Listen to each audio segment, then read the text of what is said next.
Oh, really? How do you really feel about Yeah, I don't like the dude. We got into it one night when we played a show it? with him. Really? Really? Yeah, I'm like, who the fuck are you, dude? You're just a hired dude. You're nobody. Talking shit to me. Pissed me off, dude. It really did. He goes, whose crap is this in the way? I'm like, it's ours. Well, you need to move it. I'm like, who are you? You gotta edit You that know what out I of the mean? beginning. Why? What? Are we live? You bastard. You gotta edit that out of the beginning. I can't. Yes, you can. Oh No, well, no, I can't. it is what it is. Why did Anyway, he? Why does he talk like this? I don't know. Good morning, everybody. Good morning. It's coffee talk with Adika.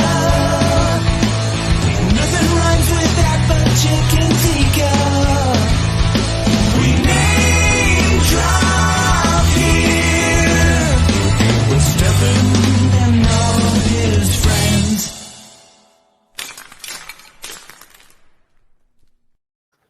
I'm not going to defend Oive. I think what he said was completely just absurd and wrong. And you know what? I think he needs to do a public apology. But I'll try to do the best I can to edit it. I don't agree with Oive's I'm not even going to comment. glorify the guy's name. I don't even agree with what he has to say. I think it's wrong, Oive. You'll do a statement later. What you do should not affect me. I can't control what you say, but I'm going to try to censor this. Yeah, It's like and rude. vice versa, buddy. No, it's just rude. What you say? It's just it's a Well, morning not rude, show. it It's a was good entertainment. Don't let Ryan get into your head. All right, it's all good. It wasn't Ryan I was talking about. Yeah, You but knew it who I was triggered. talking It about. triggered you. Triggered you. Oh, Corey, how you doing this morning? I'm glad that I wasn't caught up on that debacle. Oh, me too. Me too. besides, there's only I one like it. ace on guitar. There's gonna be a lot of Corey in this episode. If you got me with the doctor and then with Sarah Jane, people are gonna be a little sick of me, don't you think? No. If I'm Well, they're not already sick, sick of you. let me tell you something. If it bores me, then it bores everybody. If something excites Adika, Nah, then it excites everybody. This show, let me tell you, Corey. you're interview good. Don't be Corey. like my wife for a second. Let me tell you something. My wife overthinks, overreacts. She likes drama. I don't want. I have you 5 days a week in the morning. Don't just make my life easy. Be Oh, my we already wife. got a wise ass in the comments. Well, I don't know what you do, but just be nice, Corey. I need you. I love you. And that's it. How are the who's here? Because Sarah has a big following, so hopefully we picked up some people this morning. I That's don't know. probably one of hers. It was a new name I saw. Well, I'll tell you. Let's say hello to everybody this morning, really quick. Big shout out. Good morning to Debbie Smith. We got Wishy Debbie. Wish dusting off. Hey, Wishy Washy. That's a new Wishy Washy, Washy's that's a a new new one. Wishy Washy. Welcome to the show. Sorry about Oive. What's up? Of course, Stefan Stalker. We got over Haven't seen here. that one in a while. I always say the name wrong. Is it Alzy. Alzy? I think it's Alzy. Yeah. Alzy Wowzy. That's a good name for your Good frog. morning, Alzy. You name it Right. Alzy. Yeah, name it after Alzy, Alzy. Wowzy. We got Flavor. Flavia? Flav- Fabri- no, Fabricia. it's that's Fabricia. Wait. There's two Was different there people. two of those? They were just It's reversed? I'm only here for Sarah, Bill, Jay. All right. Hey, Bill. Me too. Me too. You're in the right place, Bill J. Hey, Bill. Yeah. If you only right, I'm only here for Sarah. At least show your face. It's very Yeah. spooky, that picture. It's very mysterious. Hey, Bill. Welcome to the show. Hope you have a good time. And Bill, if you don't, send it to 20 people you don't like. We'll ruin their day. Yeah. Igor's here. Quick. Happy birthday, Brian. Hey, Brian, a happy birthday to you, Brian. Thank you for telling us. I got Yoko working the comments. We got a class, long-time Wonderhussy subscriber. Well, welcome to the show, and thank you for revealing the photo. Now we put a face to a name. Hopefully, you enjoy All your Music. day. Into All Music is here. What brand of coffee do you all drink? Into All Music. Today, I am drinking a coffee that I got as a birthday gift from a friend that he sent it to the old me, but not the new me. But it's called Mr. Whatever. Corey could explain that. See, Why do you say that? well, because Corey's the one who brought that to my attention, but I'm really glad that Into All Music asked me what kind of coffee. I'm going to show you right now. It's actually really cool coffee. Hold on, let me get my picture. It was just what I suspected. That's what I'm drinking today. I'm drinking some Mr. Espresso, and this coffee's been in business since 1978. Look how cool! They sent me some stickers. They sent me double some platinum came out. They sent me. Well, I don't know if they sent it to me, but my friend who sent it to the old me. I'm drinking today the Oakwood Roasted. That's what I'm drinking today. I'm drinking this one. That sounds good. Yeah, it's actually really good stuff. Oakwood I'll Roasted. send some. Now you don't put a lot in your coffee except for cinnamon, right? You I pretty only much do. drink it I as do is? it black, and I'll do a little cinnamon in the morning. I try to cut out the sugars and all that good stuff. But I like it. But they got this great recipe book too. Look at that. Well, that's just showing cool. everything I'm not saying, but the picture looks good. It's all about presentation. does look good. Inspired to Wander, here to see Wonderhussy. Thanks for having it on today. Hey, Inspired to Wander, thank you for coming. If you like the show, please subscribe and share it. For all you new people out here that have never seen Coffee Talk, we sometimes go off. That's how Stefan says subscribe. Subscribe. There are other Subscribe. There's other. Yeah, you're gonna learn to speak like Adika. Adika. We got the just talk, Corey. When the hand goes up and the boss is speaking, the mouth goes whoop. Yeah. Debbie, I'm here for you, YouTube Stud Muffins. Thank you, Debbie. Thank you very much. Wow. Thank you. C. Bob White. C. Bob White. You should try some Black Rifle. I don't know about that coffee. Is that a real coffee? Black Rifle coffee?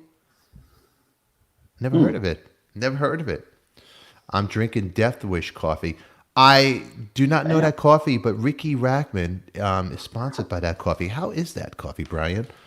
Let's see. Let's get into these comments. We got 807, 8010. We're going to bring the doctor in. Dr. G. We're going to talk about, there's a couple things in the news that's been crazy. Enjoying cat fight coffee, Chris Vickery. Yeah, that guy played with Joan Jett, the owner of that. He's actually I forget his name, but the owner of that coffee. He was in the band with my buddy Christian, who's in Stone Sour, who Christian played with me with Dee Dee Ramone. See how it all goes? Oh, was that her former bass player? Playa Fifi. I followed Wonderhussy since before her YouTube channel. Now, Corey Leviton is going to turn me on to Wonderhussy. I just learned about her. I started watching a little bit about going to Carol Lombard's crash site, which I thought was insane, meaning good. Not insane bad, but meaning really good. She's my favorite human being on the planet. She has been for about 10 years. I honestly think that she's the like Hunter S. Thompson in a girl. Foremost authority, friend of Sarah Jane's, but always happy to meet new people. We're happy to be cool. your We got friend. a lot of our people here. Yeah, it's excellent. Thank you guys for all coming here. We got the Dr. G. He's going to talk about anxiety, depression. I think is a good subject because Absolutely. we lost Elvis Presley's grandson, passed away. It was actually suicide, which is it's a big thing in this world that we're living in. Everything is wacky and crazy, and it's being indoors and the world changing. It's making Tony us all- Braxton's sister attempted to. And Tony Braxton's sister. Oh, so that was her TMZ. sister. That was her Okay. sister. Yeah, she tried to attempt suicide. And I know a guy in La last Jolla night, who jumped off a cliff Yeah, 2 or 3 weeks ago. that's terrible. No. Yeah. I want You know, I've got- JB Tharp. When no open mics to travel, that sure helps put a smile on my face. Peace, JB. Thank you, JB. I Try to have get 2 everybody's. members of my family that happened to, so it hits close to home with me. So It's close to home. not a Cooking good with the thing, kid. Good morning, everybody. Can't be with you guys helping my parents, but we'll watch later and we'll try to catch live at 5.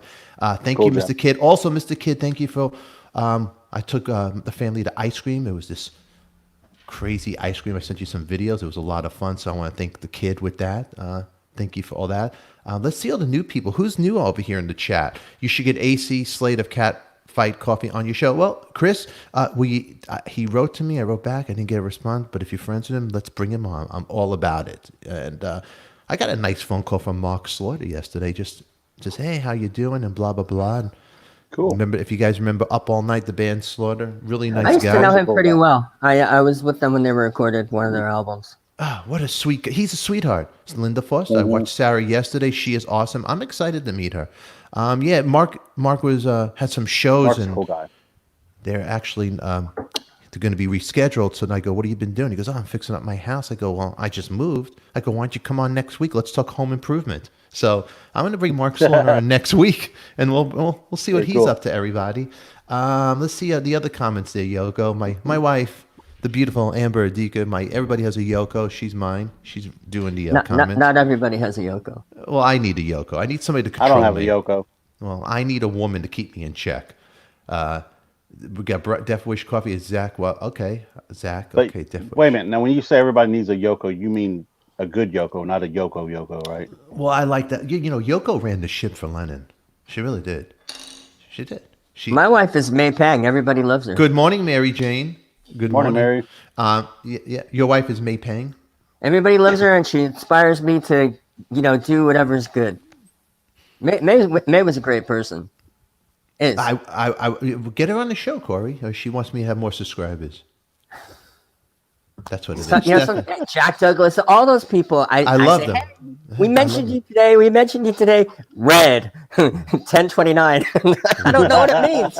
My idol's birthday is tomorrow. Daddy Bog says, "Hey, I want to do a big shout out to Liberty DeVito. If you guys didn't see it, Billy Joel's drummer. He has a book on Amazon. It's #1, a memoir about his times and life with Billy Joel and other stuff.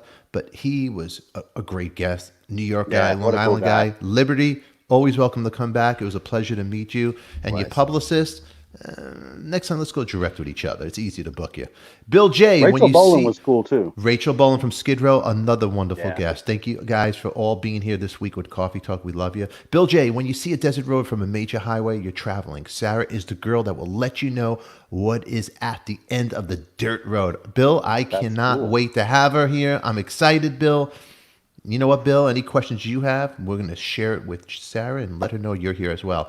Coffee Talk fan, I play Yoko Ono every time my kids piss me off. That's the way it should be. Let's bring the doctor on. It is 8:10. Chris Pace, did Corey play the trampoline? Did you play in Slaughter, Corey? Is that true? I didn't ask. I was a journalist at the time, so there were professional boundaries you didn't cross. Hey, Dana, can I play that tambourine? Did you really play a tambourine with...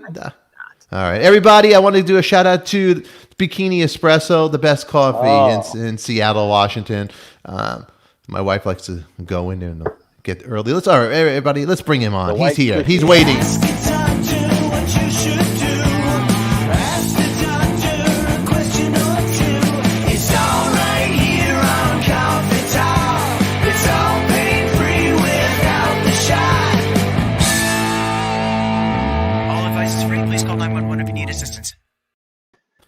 Doctor, welcome. Right, Dr. G. How are Thanks you doing? Thanks for that intro. Yeah. Hey, Dr. Good morning, G. sir. Hey, guys. Welcome you here. There's a lot going on in the world, man, Dr. G. And I don't know if Corey doesn't get the memo, but he gets the memo right now. He had Elvis's grandson, unfortunately passed away, suicide. You have one of the Braxton sisters trying, to attempt suicide. And the world's changing. Our minds are changing. In these crazy times, I want to know, the people probably want to know, how do you get through it all? I knew a guy jumped off a cliff two weeks ago. Dang, dude, that's pretty hardcore. Yeah. Totally hardcore. Yeah. Because what if you lived? God forbid. But can you imagine? You think you had troubles before? Yeah. Right.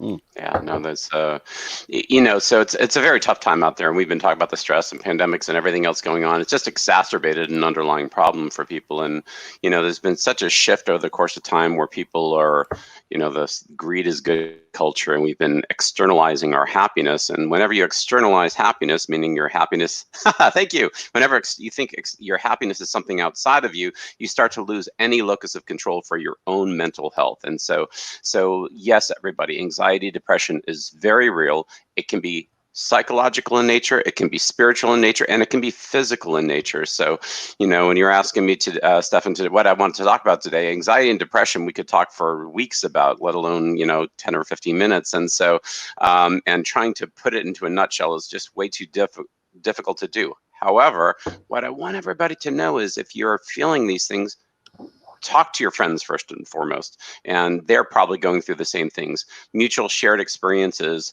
whether you have to do it through Zoom meetings or FaceTime as compared to in person. But yes, you can do it in person as well if you wear social distancing and face masks and things. And thank you, Crystal. And so in that order, see your doctor about this, because some people come to see me because they're afraid of medicines, and everybody knows as an MD I prescribe medicines, and I do prescribe medicines for anxiety, and I do prescribe medicines for depression. So I want everybody to know that there is a time and a place for all of everything, for every intervention. Holistic medicine means that you treat with lifestyle, you treat with supplements, and you can treat with medicines when you need to, obviously taking as few medicines as you can in your life, but reach out for help. Okay, so like with Corey's friends, it's often understood that men will often self-medicate or sometimes take care of things themselves, and that's a legendary enculturation. As everybody's learning these days, there's sexual identification, and there's this gender role that's coming out that is mainly this mythology about what being a man is and what being a woman is that we're trying to unlearn. But it's been well understood that often men self-medicate through alcohol, drugs, and sometimes they don't do well, and they have a higher rate of successful suicide. And so that's a weird way of putting it, but I apologize. So, and then same thing goes for everybody else, is that often it's understood that many more women will go to the doctor. We're trying to get past that gender identification thing and getting into everybody coming in and talking to the doctor if you have anxiety or depression, especially if somebody understands your doctor can treat you through other mechanisms. And so for instance, I saw a new patient a couple of days ago, and years of anxiety, severe disabling anxiety. And I even showed her from some labs that she had a few years ago that nobody talked to her about. Hey, look at this, your B12 level is low. That could be causing some of your problems. Look at this, your vitamin D level is too low. That could be part of this. Look at this, your thyroid functions were off, and that could be part of this. And she goes, why didn't the doctor tell me about these things? And the answer is because they were within this reference range and they weren't really healthy. And so it can be iron deficiency, and she that. So it's so important for everybody to understand anxiety and depression are very real things. And there's often a physiological underlying to them as well too. It's not just a psychological issue. Of course, there's a psychology to it too. But this very lady had been through 2 years of therapy, which she thought had some insights about her past, but it really wasn't helping her, probably because she has so many physiological reasons for her anxiety in this case. The very same abnormalities could be causing depression in some people. So please please male or female, please see your doctor about these things. They can help you sometimes by looking for the physiological causes, references to the right psychotherapist and things. Don't wait until you're at this place where you're thinking, gosh, I'm going to end it all, because too many people wait to that point, as we're all seeing. Yes, and yes, stress itself can show up in so many physiological symptoms. Most people, I saw a different person yesterday with panic attacks, and it took him 5 visits to the emergency room before somebody said, this is really probably panic and you should treat that, because we're so, again, because we have to look at physiological things, but of course, panic attacks can feel like you're actually even having a heart attack as well. So many things that your doctor can do for you, so many ways to look at it. There's natural approaches. Yes, and I agree with Josette. It's not just talk to someone, because maybe have a team. Make sure you talk to your significant others, your friends, your lovers, because we often don't want to talk about these things. Talk to your health professional, like a doctor. And then, thank you. And then, of course, psychotherapy. I think I said this before. Everybody needs psychotherapy. We all grow up with, things that we need to unlearn. So, like Corey and his near. Yeah. And so Corey and his near. I mean, Corey's interviewing therapists as we speak. Is he? Okay. So it's true, Doc. Yeah, it's true. Corey, you actually were in my mind this morning. I was actually trimming my nose hairs this morning, and I was realizing the nostrils, the medical term for nostrils is nares, and how it could have been so confusing for you that nair would go into your nares. And so it really did actually occur to me, and actually looked up the substances in there and everything. And there is by the way, everybody, there is a nair for men as well. I was going to ask Corey if does he use nair for men or for women in his nose, and which one do you actually? Corey, I actually really want to know these things. The doctor's talking in China. The doctor's talking in China. Corey, are you using the woman's nair in your nose, or whatever it was? Yeah, the woman's. Does it smell like a flower up your nose? No, it does not. It doesn't smell like a flower. Yeah, because they said the nares for men actually have some masculine sense in it, so you should look into that one, because it's going right in the nose. You think this would matter, but Corey, you're not after you clean your nose hairs, you feel like relieved. You're not depressed. You're happy. All that good stuff. Okay, That sounds good, doctor. All right. Yes. The And women's so, nose hair, and the women's nair works for men's nose hairs. It's just as good, right, yes, Corey? it wouldn't think so. It's the same active ingredients, really, just a few different scents. And so, so, anyways, coming back to our subject, but in terms of one of the things there is self-esteem, because there's a huge movement in the world, is this self-help movement, and most spiritual traditions tell you your authentic self needs no help. And actually, that's really what meditative practices and spiritual practices are always about: self-realization. If you truly get who you are and your actuality, there is no help needed. And that's actually the long-term solution to anxiety, long-term, not short-term. The long-term solution to anxiety and depression is self-realization, meaning stress management, healthy meditative practices, and truly know self. And then once you know who you truly are, then you don't have the need for the anxiety and the depression, which is part of this intellectual process. Because we've talked about the great mistake. One of the great mistakes of the Western world is this Cartesian concept of "I think, therefore I am," and thinking is just something that am does. So we need to be am, meaning self. And that's found through silence. And so, but when we're dealing with stress, very briefly, we have a whole section on stress management on my website.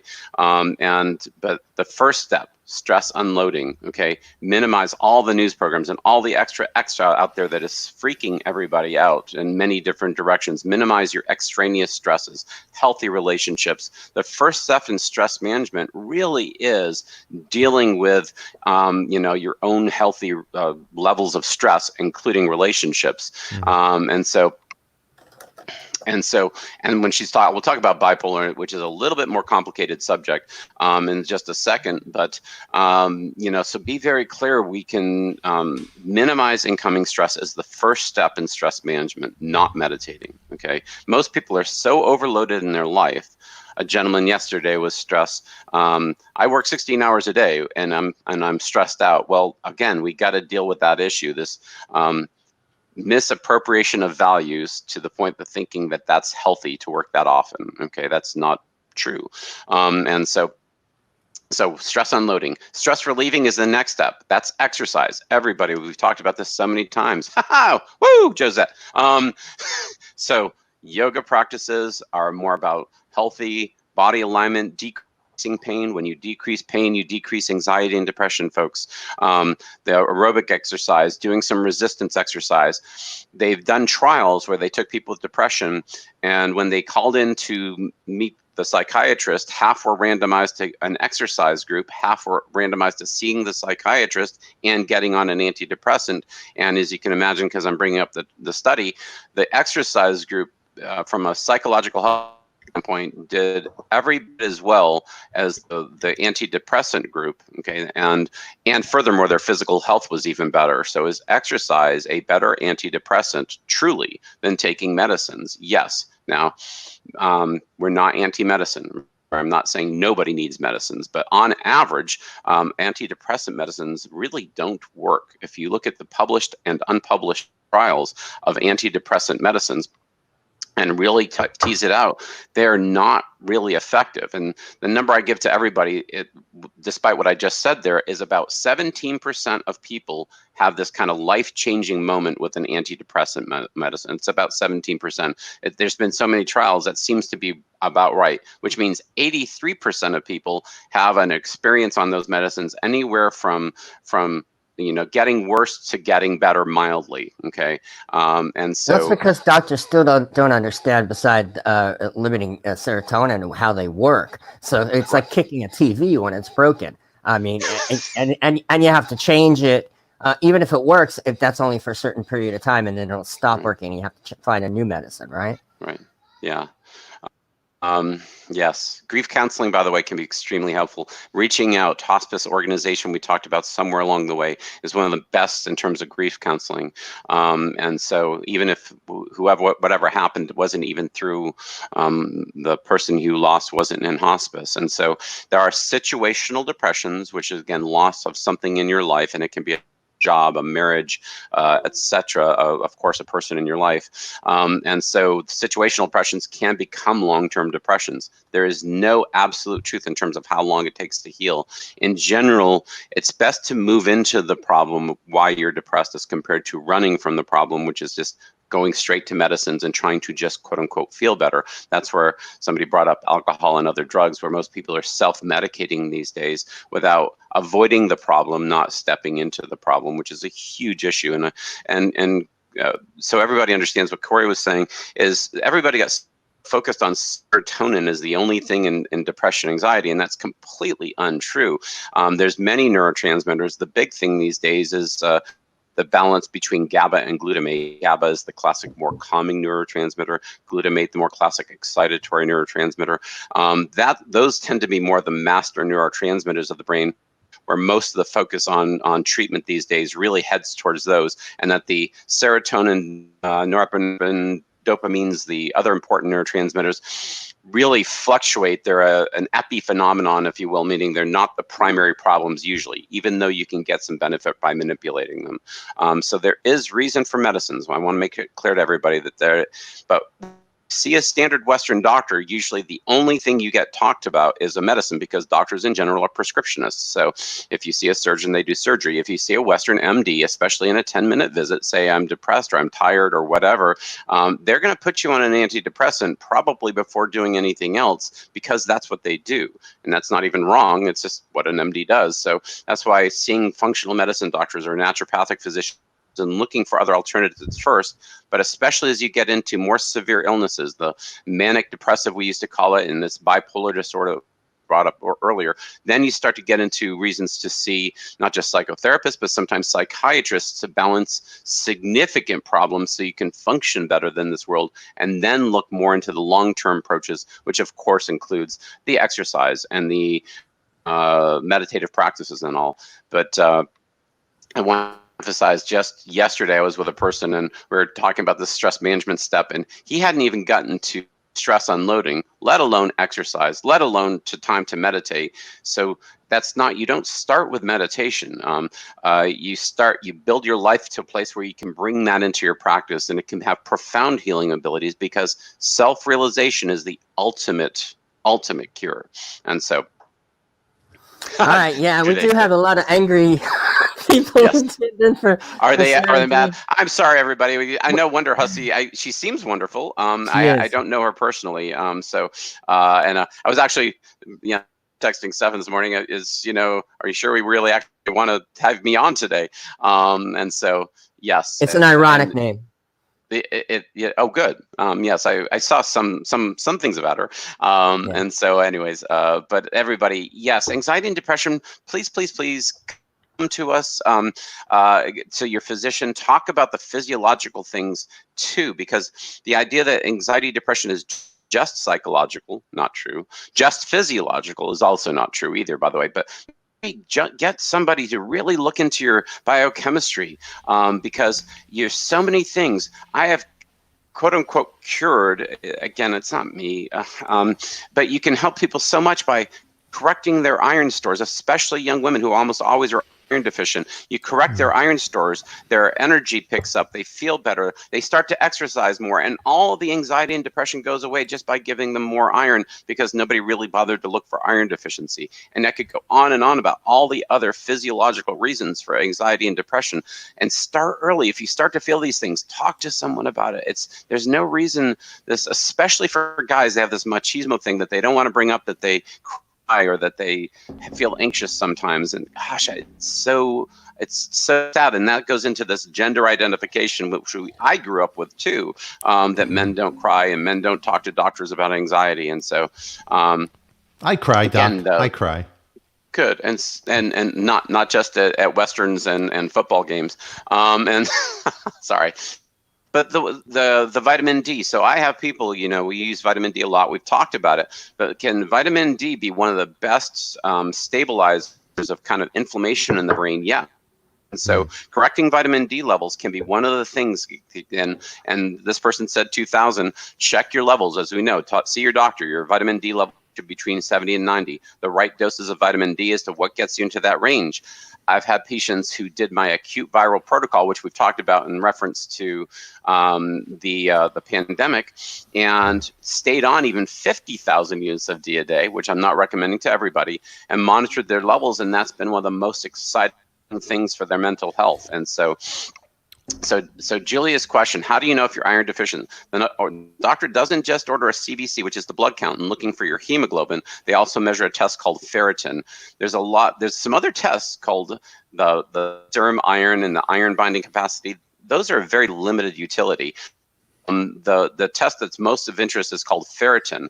And this is really important for everybody here. Ferritin on the reference range on the labs, and the labs I use sometimes, the reference range for ferritin is like 5, which is you have none, to 400, which is iron overload and a pro-inflammatory condition. So it's really important not to listen to the reference ranges. The right range for ferritin is 50 to 80, okay? Anything under 50. There are trials showing in women without anemia with a ferritin level below 50 have a dramatically higher rate of fatigue, depression, anxiety. So hopefully you don't know if you're iron deficient because you're anemic, but that could be the first sign is you're getting fatigued, you're having heavy periods. That's the most common cause for these things.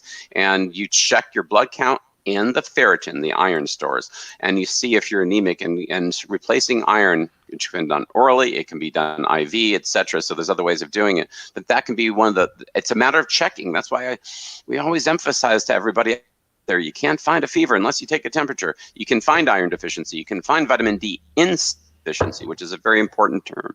And so test. Everybody knows as an internist / integrative doctor, I love my tests. You don't want to lose the person in tests, but you can do so much help because the standard doctor these days just does a standard blood count, a standard chemistry profile, maybe a TSH for thyroid, and they're missing almost all the imbalances in world, and you want to find people at the imbalance phase, not the disease phase. So iron deficiency found through ferritin is an imbalance, say more than a disease. It has disease-like symptoms. But if you wait until they're really anemic, then you've waited for sometimes years too long to find the actual problem. And so you got to look for these things, people. And there's so much help we can give you as your doctors to find reasons for the anxiety and depression if you just ask us about it, because some people just don't ask us about it, And so please, open communication. And of course, what we do in our day-to-day life, our good whole food nutrition, our management is more important for anxiety and depression. But some people do the right things. They think they shouldn't be anxious. And that's the reason they don't see the doctor. It's like, it's not fair that I'm anxious. And I don't distribute fear in this universe. So I just test and look for why they might be anxious or depressed, and look for those things too. And say, and especially for guys, have you considered psychotherapy? So many guys have traumas in their past too. It's not just women, okay? So, and they've been unresolved, and even for myself with past things, early in my life, I repressed the sensations. I didn't deal with them. And so we have these repressed feelings that come back to bite us in our ass later in life. That's a highly medical term right there. Sorry, and so dealing with a level at a psychotherapy thing is very, very important, because these repressed feelings, really come back to bite us because we didn't want to deal with them. We repressed them, and that can be through just putting them in a different part of our brain and just exercising all the time and not even dealing with our sensations. All right. So, Doctor, I don't want to cut you off, but we got to wrap it up. We got the next guest coming up here. Okay. We love you, Doctor. Another episode of The Doctor Zone. Ask the doctor what you should do. Ask the doctor a question or two. It's all right here on Coffee Talk. It's all pain-free without the shot. All advice is free. Please call 911 if you need assistance. Corey Levington, coming up next. That was wonderful from the doctor. I want to thank Dr. G. Now, for everybody waiting, who do we have, Corey? This is one of my favorite people on earth. Her name is Sarah Jane. I knew her when she was a writer and a blogger in Las Vegas, and one of the craziest people I've ever met, who thinks that she's completely normal, and she probably is. And now she goes out and does these amazing videos where she finds things in the middle of nowhere. and abandoned buildings and things, and tries to figure out what happened there and why they were abandoned. And she's just marvelous. And Is that where she found you? Corey Leventhal. she found my career. Yeah. Sarah. Hey, Sarah. She found my journalism career out in the desert, abandoned. That's great. She found it an abandoned journal. All right. That's good. Well, she's not coming up next. She's here. I want to Wonderhussy, but your name is Sarah. My name is Stefan. Very nice to meet you, Sarah. Welcome. Welcome to Coffee Talk. Thanks for having me, guys. I've got my coffee. You got, what do you drink, Sarah? First of all, what are you drinking, hon? Plain black coffee. Just plain black coffee. Let me see. Hold that cup up. Let's see that. You could get one of these cups for yourself. You know what, Sarah? Let's can we do something together, you and me? Excuse me, Corey. Hold on. Can we do one of these? Let's cheer each other. I'll go that way. Ready? Cheer. Look at that. Come on. Boom. All right, come closer now. Click the cup. Welcome to the show. I got one of these. Thank you. Oh, nice. A fan made me that one. Look at that, huh? Nice. We're 1K subscribers. I love it. For when I hit 1K, I couldn't believe I hit 100. But look, look at the work she did in this. Her name is pretty cool. Kira B, and all the details she did, really nice. Oh, wow. Yeah, nice. Good job, Kira B. Yeah.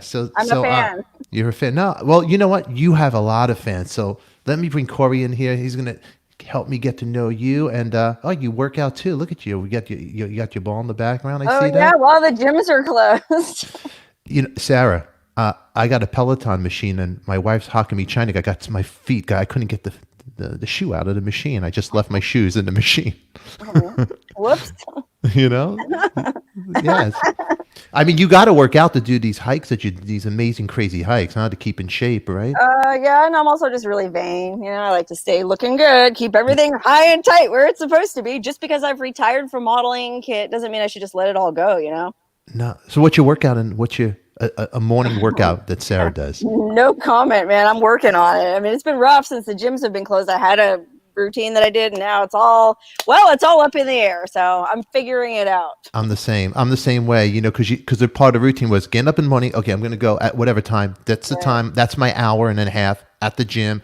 You have the machines. You had your strut, right? And now this whole thing. So let me ask you, did you take some time off from working out because of... Did I take some time off? Yeah, I haven't been to the gym in probably 6 months. Really? But, I've tried to keep hiking and biking and walking and stuff like that. But yeah, I've definitely put on a pound or two. Woo. What's my weight? I was going to ask what your weight is. No, what's your food? The foods that just trigger, that your bad foods that you can't, that just stop eating. You know, booze, man. I love. Is booze? Is it really? I'm not like a huge boozer, but no, I actually eat pretty healthy. I mean, my diet is probably 85% Chipotle. You know, the restaurant Chipotle. Yeah.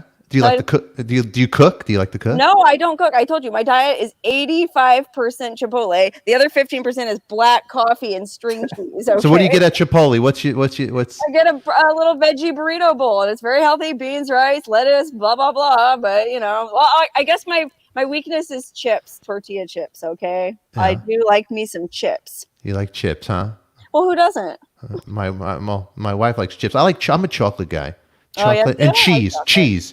Oh, well, yeah, cheese is good. Yeah, the cheese is good. So are you a vegan, vegetarian? What? No, not really. I mean, I eat mostly vegetarian, and yeah, like morally, I feel like I probably should be vegan. Yeah. Because, unless I was to raise the animals myself, but I'm just a hypocrite, man. I'm trying, but you're trying. I'm kind of a hypocrite. But you'll eat, you'll try. I mean, you do a lot of traveling too, and go different places. So then you're probably like eating on the road a lot too, huh? Well, yes, but that's also changed because of COVID. You know, I used to love to go into those weird little roadside diners, like truck stops, like try the regional foods, and it's just not fun anymore, man. Like I went to this really cool truck stop restaurant in Pennsylvania last month, and you had to take the food out and bring it and eat it in your car. Like, what do I want to sit in my car anymore? I want to sit in the diner with all the truckers. You know? Want the full experience, like the full experience. Yeah, right. Yeah. Corey's upset too. He used to like hanging out the truck stops himself and get the full experience by the bathroom. Corey, right? Corey. Corey. I want to pick your brain a little, Sarah. No, stay up. 'Cause I know something that you'll love that Okay. you'll talk about. I'm staying. I want to stay. She explored Spawn Ranch and she found some graffiti. If my memory is serving me well, which it doesn't lately. Oh, well, yeah, his memory is Something bad. That Charles wrote. Well, your memory is pretty bad, Corey. I've never been to Spawn Ranch. Corey, this is why you got No, the other one. The other one, I've then, been right? to Barker Ranch. Yeah, that's the one. That's the one. Okay, so Spawn Ranch is where the Manson family lived in LA. Barker Ranch is where they retreated to in the desert in Death Valley. And I don't know that I saw any of Manson's graffiti at Barker Ranch because most of that place burned down like 10 years ago. Yeah. But I have seen alleged graffiti by Manson at a couple places. As to whether or not he really wrote it or if somebody else just carved it as like a tourist attraction, it's up for debate. But yeah, I have. I've been around, man. You've been around that creepy Manson story. I don't know why. It just fascinates me. I'm fast. You know what? It's funny. We just moved. My wife and I. We moved from California to Washington, and so we're driving, and we're driving, and I'm like, Ted Bundy was from Washington. And I go, I wonder. So I'm like, I'm all into all that crazy stuff. So I'm wondering, what is the sites where he was dumping the bodies? Because you see all the woods, and it's so creepy. So my wife is looking at me. Did I marry a serial killer? I'm like, no. I'm intrigued by these stories, and it's just have you done anything like that? Like gone where the murder sites or? Yeah, sort of. I mean, I've been to, or I drive past a Zodiac killer murder site. Oh wow! Fairly often, and I never take the exit, or I haven't taken it yet. I intend to one of these days. I'll make a video maybe about the Zodiac killer. I don't know. Yeah, it's just I don't know why I would want to go to a place where something terrible like that happened, but it's just interesting. It's just so I'll make you a deal. If you ever go to Washington, you decide to do a Ted Bundy thing with a sites are, can I tag along and come with you? Sure, why not? We'll make a party of it. We'll bring Corey. Corey. We'll make it a Ted Bundy dead body pub crawl. We'll do a shot at each place where there was a body found. How about we'll have Corey wear a turtleneck. He could be. I made her laugh. Corey. Where the friggin' police gets him in his turtleneck.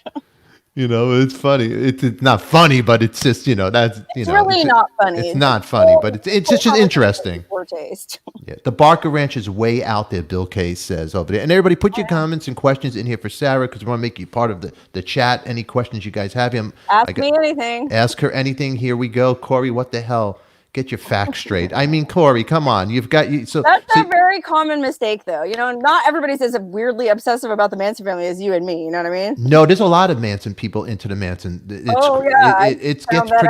Gets crazy deep. I want to know about the Carol Lombard crash site, man. I mean, that's crazy. You found actual parts of the plane pieces. Yeah, I mean that's pretty well-known crash site. So I'm certainly not the first person to have hiked there, but it is hard to get to. And yeah, because it's on such a steep, rugged mountainside, they weren't able to recover most of the wreckage, and there's a lot of it still laying there. And matter of fact, supposedly her wedding ring is still out there somewhere. The ring that Clark Gable gave her.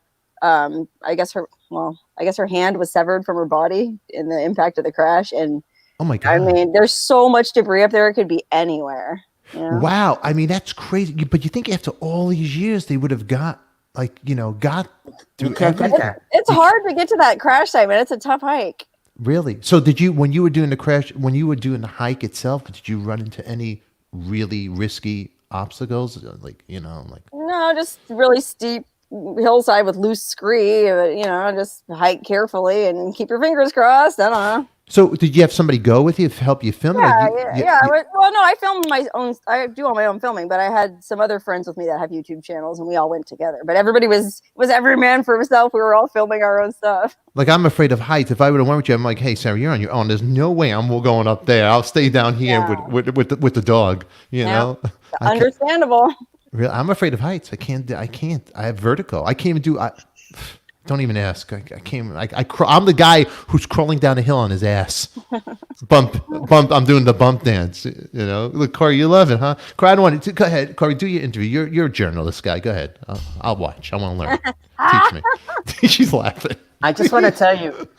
You know what I dread when you go to those old cabins and you find the old newspapers. Yeah. What I dread is that you're gonna find one of my columns And You're then you're like, gonna go. "This is real old This is timey. what Wow." this is what old timey people used to find funny. Oh man, now I really hope that happens. I'll give you a shout out. What's The your ri- favorite? Go ahead. I'm thinking about the ring because Blue Malibu just go. I wish you could have found her ring, Sarah. I mean, I'm thinking about the ring being stuck up there. Just I'm stuck on that with That's pretty. It's pretty cool if somebody ever finds it. And of course, if I found it, I would return it to the family, her heirs or descendants or whatever. But man, yeah, wouldn't that be amazing? Yeah, that's wild. I actually know her, Clark's granddaughter. She used to date a guy in my old band I used to play with. Oh, really? Yeah. Small world. Small world. Yeah. So pretty wild, man. Pretty wild. All right, Corey, go ahead. I'm sorry, Corey. I'm the intruder. Go ahead, interview. No. I just want to know what's your favorite place. What's my favorite place ever of all time? That Anywhere? you've been. Yeah, you tracked the Donner Party from Missouri to where they ate themselves. You've Oh done my all this God. interesting stuff. What? Yeah. Tell me, Sarah. Come on. Well, it's not that exciting. It's just pioneer history. I was, the story of the Donner Party. They're a group of pioneers trying to get out west, and they got stuck in the mountains, trapped in snow. They were totally out of food. They ate everything they had. They even ate the ox hides from their ox and everything. Well, then they needed to survive, so people were starting to drop off from starvation. They had plenty of dead bodies laying around, so they started eating the dead bodies, the fallen members of their party, which, Wow. I'll be honest, I would have done it, It's not like they killed each other. They ate the people that had already died. Corey, would have you done? Be honest. Would have you done something like that? Like, come on. Oh yeah, absolutely. You would. Totally would, huh? I wouldn't even wait till they died. Ah! Yeah, but you don't understand. For a vegetarian, eating McDonald's hamburger is the same thing as eating Stefan Adika. There's no difference in gross out. It's disgusting. It's worse than duck eggs. This is disgusting. I couldn't do it. There's no way. We got a couple of questions over here. James Bond, how did you get the name Wonderhussy? Oh, I just made it up, man. Well, it actually kind of ties in with what Corey was saying, how I used to be a writer.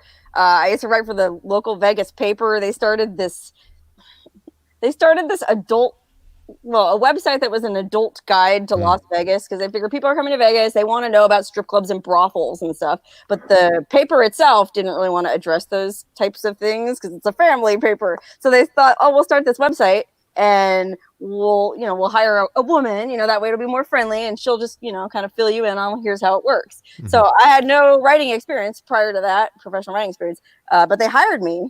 I guess the publisher back then was pretty progressive. And so I was writing for this website about all the different, the ins and outs of brothels, strip clubs, swingers clubs, all that kind of stuff in Vegas. But they were so conservative even then. Like, I couldn't write anything. I couldn't show anything. Like, I was like, the censorship really got to me. And then eventually they axed the website because they just felt like, forget it. I think they got a new publisher and he was less progressive. Do you ever go to the Bunny Ranch? You ever go over there? That's up in northern Nevada. So I didn't go to the Bunny Ranch. I just covered the area around Vegas. Anyway, long story short, I was just pissed off, man. It wasn't fun to be censored all the time. And I go, I'm going to start my own blog where I can say whatever I want. And I can talk about whatever I want. And, I have a history of getting kicked off Facebook, too. I've been kicked off. Really? Yeah, I've been in Facebook jail so many times. So I was just tired of all that. I want to start my own damn page where I can write whatever I want.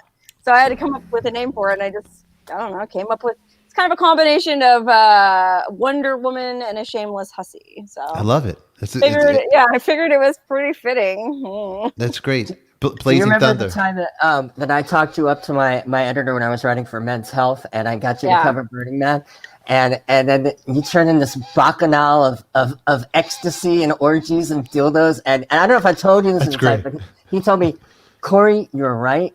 She's fabulous, and I would love to publish it. And if I did, it would be the last thing I do before getting fired. Yeah, I don't understand what he thought Burning Man was, but oh well.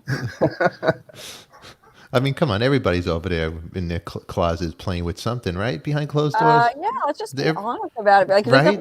You'd be surprised at my channel, my YouTube channel, has nothing to do with any of that. It's me just poking around abandoned farms. But I've gotten some emails from people, viewers, like, the one guy's like a farmer in Idaho, and he's like, felt that he could confide in me that, he's enjoyed cross-dressing for many years and there's really nothing wrong with it. No, there's nothing wrong with it. I agree 100%. And the the kinds of emails I get from people Yeah. definitely validate your theory that everyone's in there doing something weird. Everybody's Why doing. not?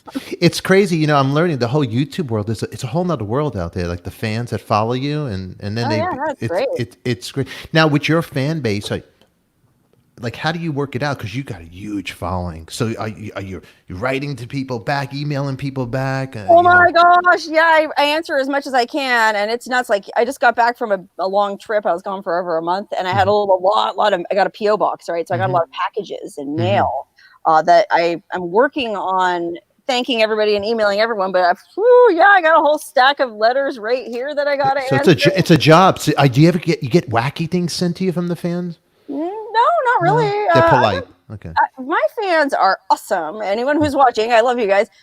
Seriously, dude, I don't get any weird, creepy stalker type stuff or anything inappropriate. I don't even really get any hateful comments on my videos. It's been like weirdly pleasant. So thanks, guys. No, that's great. That's wonderful. You got the wonderful fans over here. There was a comment in there right here. Blazing Thunder was asking, ever travel out of the country, Sarah?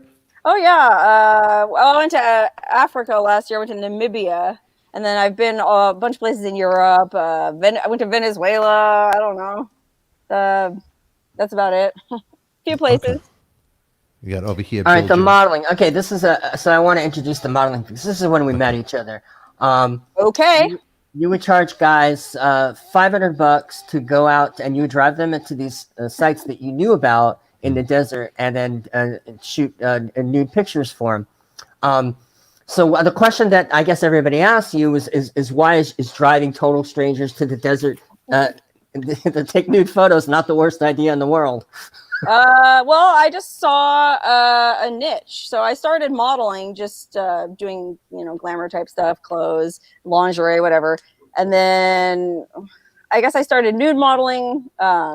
Just to kind of prove a point to myself, because I got out of a relationship. I was in a relationship with a very conservative guy who was real square. And when we broke up, I was like, man, yeah, now I can be myself. I can let my freak flag fly again. I can do this, that, and the other. And then, so then I asked myself, well, if I'm so freaky and I'm such a bohemian, I'm so open-minded, why won't I pose nude? I have no moral opposition to nudity. Okay. So I did it. Like the first nude photo shoot I did was just to prove a point to myself. But then I realized, I could make money at it. And it was also right around the time of the Great Recession, and I needed money. So I started doing nude photo shoots just in studios or in hotel rooms, whatever. But there wasn't very many women, if any, in Vegas that were doing these outdoor desert things. And that's what all these photographers wanted to do. They wanted to see these beautiful desert landscapes and do these, iconic, like Edward Weston type, art nudes. And I know on the face of it, it probably sounds really freaky, like, oh, you're just taking total strangers out to the desert. Well, first of all, they're not total strangers. There was this framework, this website that we used where you could check their profile and check their portfolio. You could even check references if you wanted to. So, it's not like it was just some guy off Craigslist, although, to be honest, I did do a shoot with some guy off Craigslist once. But I don't know, you just kind of develop a sense about it. And the way that I would always put it to people is, well, look at it from the guy's perspective, okay? The photographer, flip the script. Here's some guy, like this one guy, this Japanese guy hired me. He didn't even speak English that well. He's not from the area, this hot desert. He's not used to the climate. I pick him up and drive him out into the middle of nowhere. Now, meanwhile, he's got all this expensive photo equipment with him and a pocket full of cash to pay me. I could have just as easily taken advantage of him, There's no cell signal at these places where I'm taking him. I could just dump him. I could have had a tidy little business going until they caught on to me. Or even worse, I could have had people waiting at the location, like I could have had a posse. We could have been robbing these guys. So it was a mutual trust thing. And hey, man, I estimate that I probably, I don't know, I shot with hundreds and hundreds of guys, and I never really had a bad experience. Yeah, the Colonel goes, did you ever run into any creeps who spooked you, but besides Corey? But yeah, he was the only one. No, not really. I guess I'm not easily spooked or grossed out. I mean, I have a high tolerance for weirdos and weird stuff. So if something unsavory happens to me, as long as I'm not being physically threatened, I just tend to look at it like, oh, that'll be a great story for the blog or for the video or whatever, Yeah. So, Wonderhussy, a guy wants to impress you. They go, okay, Okay. We're going on now the dating whole thing. What do you look for in a guy? You look at his shoes. What do you look for in a guy? Is he wearing A sense of adventure and intelligence, Intelligent. open-mindedness. Yeah, I mean, I don't know. I'm not actively looking for a guy, but if I was to be looking for a guy, yeah, somebody who was adventurous, I guess. And So you're single? Are you single right now? yeah, yes, You I know am. what I'm saying? Okay, all right. I like calling you Wonderhussy because you're like a superhero, Wonderhussy. I just like because Sarah's like the Clark when you're on the show. It's Wonderhussy. I want to give That's a good idea. Oh my god, I should do that. Go have street clothes on and then go in a phone booth and come out in my Wonderhussy outfit. because you're like a because I'm talking to your. I saw the workout ball in the back. I could see your arms. You're in shape. Oh, yeah. I don't care what you say. You got to go. Let me see. Hold on. Let's just show the guys. They don't want to see our Jewish face. They want to see you. Hold on. come on, get Look out at that. of Look at this. Look at you. Look. Oh, I'm not in good shape. Look at you. You could take the world. You could kick some ass there. Okay, thank you. But it's, Yeah. you gotta stay on top of this stuff. It won't last forever. You look great. You look great. Okay, so here's a guy going over there. I want to date Wonderhussy. Hey, Wonder. Why would you? Well, why would there be a woman that would want marry an Adika? You know why? Because I'm a YouTube sensation, hun. No, Okay.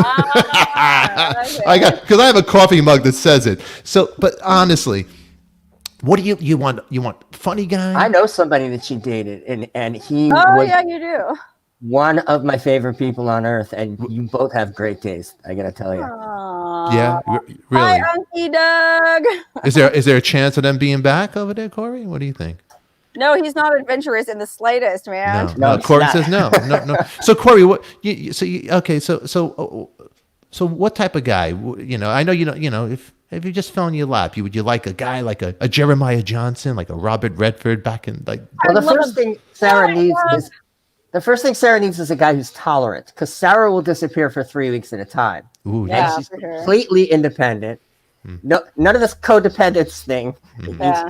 You need a guy and who's you have to be very trusting, Yeah. like I have a lot of male friends that I go doing all this stuff with, so you can't be jealous, that's for sure. No jealousy. Okay. Yeah. Yeah, so maybe like a billionaire with erectile dysfunction, that might be a good match for me. See that, Corey? Yeah. well, I think I have the second half almost. Work on it. I mean, do you get a lot of guys proposing to you through emails or letters? No. Nothing, They're very chaste, very nice. Wow.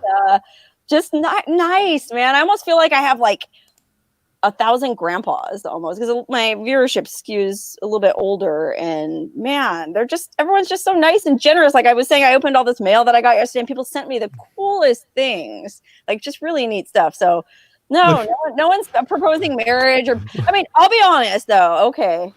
Because I also used to do some fetish modeling. Okay. And I also don't shave my underarms. You don't shave your underarms? No, she and doesn't. How about nair? How about a guy does nair on? Let me see. You got good. You know what? I actually am. I shave my underarms. okay. Look, see, there's no hair. I have to.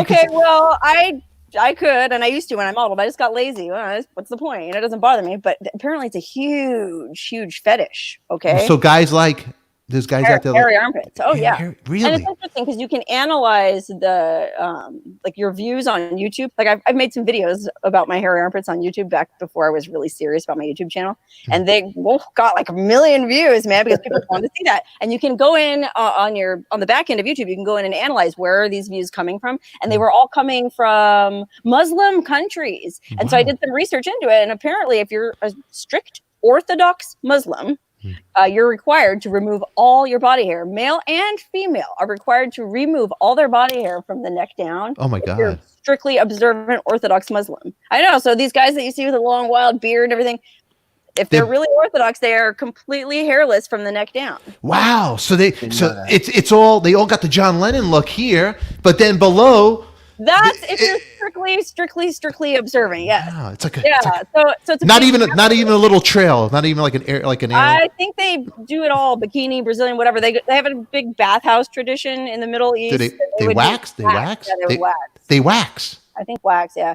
Anyway, so I was just curious why all these Muslim Middle Eastern guys were interested in my armpit videos, and I think that's why it's a taboo. So this all goes back to you're asking if I got any like unsavory or marriage proposal type emails. The only kind of marriage proposal type emails I get are from my hairy armpit fans. The hairy armpit. Yeah, they'll ask. I have had actually marriage proposals from a couple, and they'll ask me, "Oh, next time you shave, will you send me the hairs?" Or That's a good Patreon thing, huh? I actually have sold my armpit hair twice. I mean, I didn't get a lot of money for it, but Really? Why not? What? I think $200 for some of Sarah's armpit hair is worth it. No, I didn't know. The first guy paid me $25, and the second person 25. No, you're worth. You're Wonderhussy. You're worth $200,000 armpit. Well, this was, a couple years ago. Maybe now I could raise my price. I don't know. Totally. No. It's beside the point because I don't want to shave my armpits. But for $200, you're not going to give a little hair out to somebody that wants it? It's my hair. I like it. Come on. All right, let's raise the price. $500 for some. Okay, now we're talking. Now we're talking. Yeah. Why are you rubbing your head, Corey? I'm having a serious conversation here. Come on. Yeah, I want everybody, all my people, like you need my help. But I want you guys to subscribe to her channel, Wonderhussy. I mean, I love it. And get some hair. Become a Patreon. I'm really selling my channel with all this armpit talk. It's not about I will play a few armpit videos. If I could get you one person to give you $500 for some armpit hair right now, they write to you. You know what? I think why not send her? You got an address. I'm going to put your link in my stuff. I mean, yeah, I'm all about helping the cause. Come on. Yeah. Well, that's kind of how I felt when I sold it to those guys. Like, what do I care? It'll just grow back. I'm helping the cause. I'm helping these guys have something they'll enjoy. It's like DNA. Maybe somebody out there is going to make little baby Wonderhussies with their armpit hair, right? I hope so. Right? A little trap. Corey, what are you hoping? You don't. I think Corey does a thing for his Patreons. Toe apology. Do you know about that, Sarah? No. Yeah, he does something wrong. He has to apologize, and then he what? I have prehensile toes. They're basically like hands, right. So I can write. I write with them so that I give them an apology that I write. Oh my God! I did not know you did that. That's awesome. Write. Say I love you, Sarah. Write something nice for Sarah right now. Would you? Come on, Corey. Come on, write Wonderhussy. Write Wonderhussy. Can you do it, Corey? This is for Sarah. Look, thanks, Corey. This is sweet. You know what the thing about Corey is? He's going to send you this. Also, he'll shave his toe hair and send that to you too as well. That's a nice thing to do for our guests. Look at that. Bonus. Watch this. Watch Corey right here. Look at the feet. Have you ever seen that? Oh wow! I'm nervous. Look, don't be nervous. It's Wonderhussy. Don't mess it up. Yeah, I won't judge. Yeah. No, I want you to send it over with a little toe hair, scotch tape it. Look at Wonderhussy and do a heart for her. Do a beautiful heart. Yeah. Come on, draw a rose. A heart or a rose. Do what she wants, Corey. Don't mess it up. Oh wow, that's good. That's Look good. At this. Look at this. Not only he really is a writer. He's a writer. Ladies, look at it. Look how happy he is. Very beautiful, Corey. Very beautiful. That's impressive, man. Worlds are colliding that were never meant to collide right now. This is wonderful. This is Sarah. I don't want to call you Sarah. You're my favorite guest right now. I thought it was Rachel Bolan and Mark Slaughter. Sarah knew me when I had respect. People respected me. They didn't demand toe apologies. I don't think Sarah doesn't know our history together, but she'll learn later about it. She doesn't know. You told me a little bit about it. We used to live together, but he used to leave the kitchen cabinets open to get me upset. This is a whole nother. I used to take his trash out of Circus Magazine. I heard about that. Yeah, we were funny. We were like Felix and Oscar, the odd couple. It sounds like it. I think us three could be a great TV show. I could yell at Wonderhussy, there's hair in the shower. You're not cleaning up the armpit hair stuck. Oh, man. He doesn't shave. There's my buddy Days with Jordan the Lion. Do you know Jordan the Lion? He's another YouTube guy. He goes and does. Oh, it's a wonderful channel. Roxy could sell hair in his show too. Wonderful guy, Jordan the Lion. Yeah, great. Yeah, I'll look him up. Yeah, definitely. He does what you do, but pop cultural things. Okay. Yeah. Jordan the Lion. Let me make it out. Jordan the Lion. Yeah, and he's a wonderful guy too. So if you guys ever connect together, it'd be great because you guys are two good people. You didn't answer what your favorite place was, though. Well, there's so many different, what's my favorite gross, toxic, abandoned place I've ever explored? What's my favorite beautiful, natural spot I've ever explored? Gross, toxic, abandoned. Well, I did go to this ghost town in Central California. It was a mercury mining town that operated into the 1970s called New Idria. And it's just out in the middle of nowhere, California, along I-5, up in the hills. Friggin' amazing, man. Just gross, 55-gallon barrels of literal toxic sludge leaking out. there was a wasp nest that I had to avoid. Just a bunch of personal stuff left behind in all the different buildings. Really fascinating and disgusting place. You're So never scared for your own health when you go around stuff like that? well, it's funny because people have been sending me masks for years. Like, oh, Wonderhussy, you need to wear a mask when you go in these abandoned places. So when this whole virus thing popped up, I was set for masks. I have masks for days. And guess Really? what? I'll wear them to the grocery store, but I still don't like wearing them in these abandoned places. I know I should. Oh, that's great. Do you have Wonderhussy masks? Do you have any? No, of those? but it's funny you say that. A girlfriend of mine just said, "Oh, you should make You should do Wonderhussy those. masks." You I know got- what you should also do. You should do a book or a map of the places. Yeah, no, I do plan to do something like that when I get a chance. But when am I ever gonna have a freaking chance? I'm too busy going out making the videos, you know? This is great. Blue Malibu goes, have you ever been bitten by a snake? I have not, thankfully, but I'll let you guys in on a teaser from a video that I haven't posted yet. I was just in an abandoned place last week wearing flip-flops. Okay, I was just driving down the highway. Oh, what's this? Let me just poke my nose in. I'm not committed to actually exploring it. So I walk in the front porch and this huge snake went slithering off under this piece of furniture. I went, wow, yikes. Oh my! But guess Wow. what? I still kept exploring the building in my flip-flops. I just carefully avoided where the snake was. So, man, I've been lucky. And then when I was modeling, nude modeling once, I was walking naked and barefoot in the desert, and a little baby rattlesnake came right out on the path in front of me. But again, I stopped in time, and it went off and did its thing. And I went, well, even though I'm a nude model, I should probably at least wear boots. So Boots, yeah, that's a good. It's actually sexy because you could be nude with like boots. You know, like some motorcycle boots or hiking boots. And you could wear the tube socks on top. See, we're branding her red cape, hiking boots, and the tube socks with red stripes. Like she could be this Wonderhussy. Here she comes to save the day. It's Wonderhussy on her way. I like it. It's great, Sarah. You ever think this? Jimbo goes, I just went by the Bigfoot Museum. Have you ever done any Bigfoot? Yes, sighting? I did last summer. I went up to Oregon and Northern California looking. Like I initially went up kind of just joking around. Like, well, I was going up there anyways for the World Naked Bike Ride in Portland. The World Naked Bike Ride. Yeah, so I was going for that. So I go, well, I'm up here anyways. Let me make a Bigfoot video. So I go to the Bigfoot tourist attractions. But the more I started reading about it, I'm not going to say I became a Bigfoot believer, but I definitely became Bigfoot curious. Like I'm open. Bigfoot curious. That's so funny. So we went to, I just did the drive to Oregon and we went, my wife and I, we went to, it was Northern California somewhere, Willow, what's it? I forget.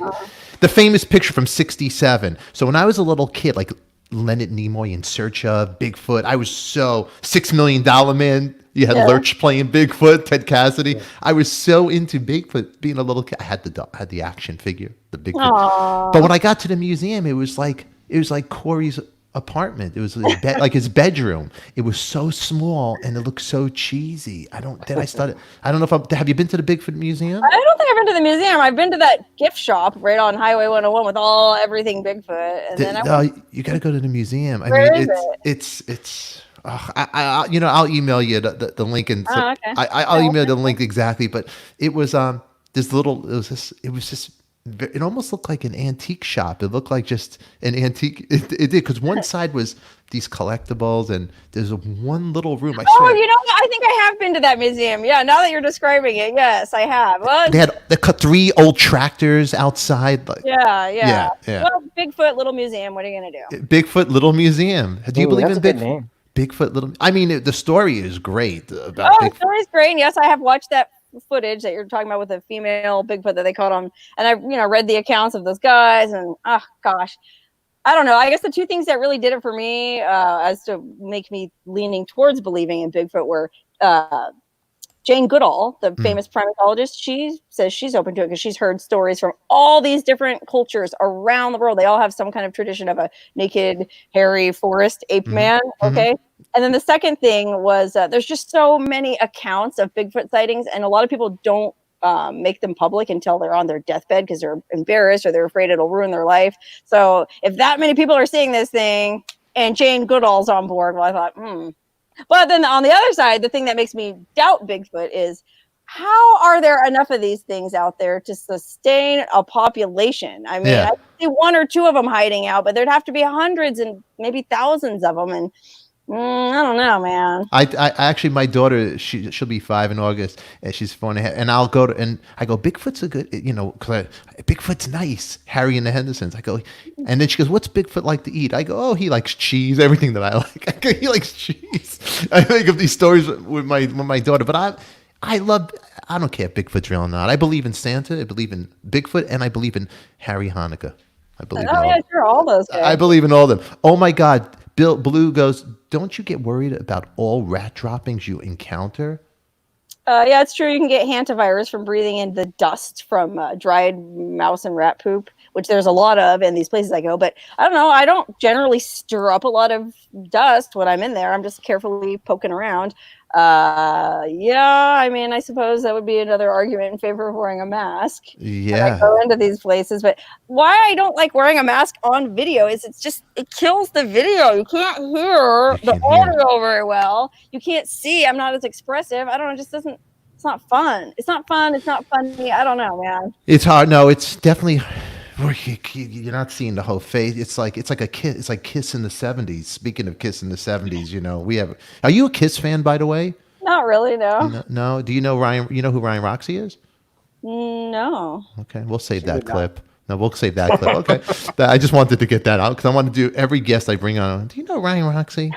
Okay. Next one. Okay. There's it's like Bigfoot. They don't know the sightings of him roaming around. Ask her about hot springs, about her passion. Jeff Davidson. Okay, Jeff. I want to ask about hot springs. Oh, I love hot springs, natural hot springs. I just like finding them. It's kind of like a little treasure hunt, finding them. And of course, soaking in them feels so nice. And I like to do it in the nude. I don't like wearing a soggy, wet bikini. And when I get out, and it just feels, I don't know, there's something really cool about hanging out naked in nature, soaking in a hot spring. But the virus has kind of put the kibosh on that too, because, I don't know that I really want to soak in a pool of warm water with some stranger. I don't know. Well, they see you, they pee in the water. Well, it's not even that. It's just, I don't know, man. It's hard to social distance in a hot spring, I guess. It really is. Paso Robles, California, it was known for the hot springs from Jesse James. Do you know about that? Jesse James's uncle, Drury James. Yeah, he was Jesse James' uncle, and he supposedly was one of the founders of Paso Robles, California. Oh. Yeah, and he built the Paso Robles Inn, but the James gang would hide out from their gunshots. They went to Paso to hide out, and they were going to heal, so they had the hot springs. Wow, no. Yeah. I'll look into that. That sounds fun. I actually did a little kind of half-ass vlog on my channel about it. I'll send you a link, and then you could take it further, because you know what? You'll be a lot better than I am. Maybe. I was trying to be like a discount Jordan online until I found out I could be a discount Howard Stern. I said, what the heck? Let me just do it. This is easier. Because your world is so hard, because you got to edit it. You got to go in there. It's a lot of work you're doing, It is a lot of work, man. And I am a one-person operation. I do everything myself. So, that's why if my production values are a bit clumsy at times, cut me some slack, man. Like, I'm trying to climb up this mountain and hold the camera and make sure the audio is okay. I mean, how much? No, it adds to the drama of it. It's like early MTV. It's fun. It's fun. How much?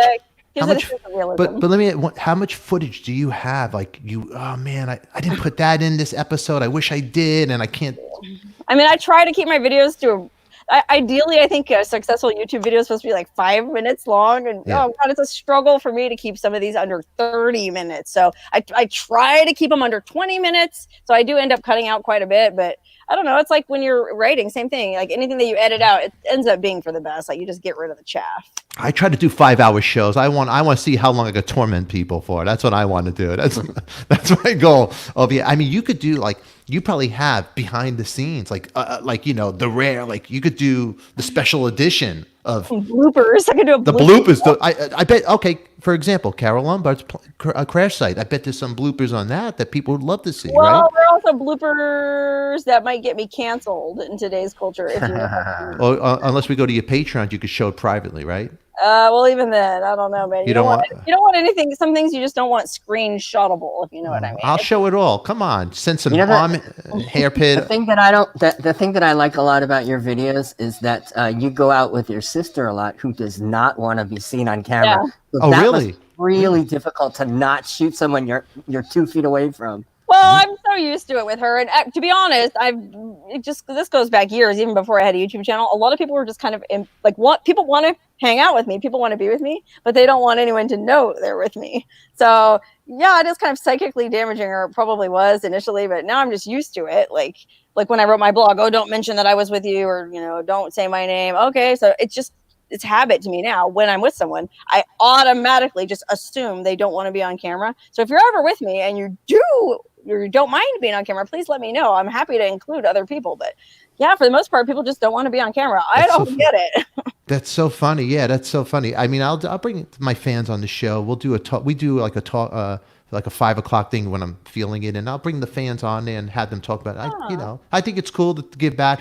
I mean, yeah. This is easier for me than to do the editing, because I tried to do the vlogging and I went to the Jesse James site because I find that stuff interesting too. Yeah.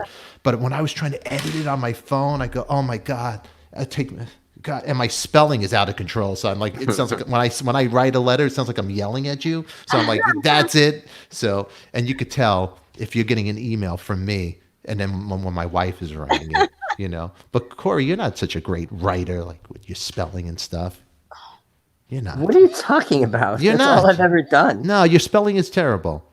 Teresa, Well, if I'm writing from my phone, yeah. If I'm writing from my phone. no excuses. Teresa, the video where she's walking up the road, talking to the wild horses, and behind her you see a Bigfoot creature in the distance. No. I know what she's talking about. I know you're talking about, Teresa. And I did go in and analyze the footage. I blew it up and slowed it down. It's on I think it's on my Instagram account. If you go follow me on Instagram, the video, you can see it's just a yucca plant. And the person who alerted me to it in the first place, somebody else emailed me going, hey, there's a Bigfoot at 536 or whatever it is in your video.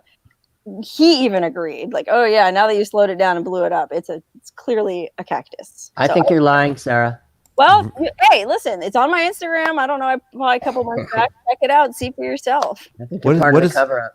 What is ask her about Forest Fen? I'm sorry. Did you hear about the Fen treasure? No. Yeah. About that? It was this art dealer in Santa Fe. He hid this treasure worth $2 million in the Rocky Mountains about 10 years ago. And somebody just found it, right? Yeah, he wrote a poem with 9 clues in this poem, cryptic clues. And if you could decipher the poem, well, then you could find the treasure and it'd be yours. So 10 years, this thing was hidden in the mountains and everyone was looking for it, myself included. And somebody finally just found it. They haven't released where it was, which I'm dying to know, because I want to know if I was at least close. But yeah, man, it was a lot of fun. I actually got to meet him. He invited me and my sister over to his house, Forest Fen, and we got to hang out with him. And I thought, oh, okay, cool, this is my chance. We got to figure out a way to get the information from him. But I don't know, man. He's smart, and he didn't give us any extra info, obviously, because I didn't find the treasure.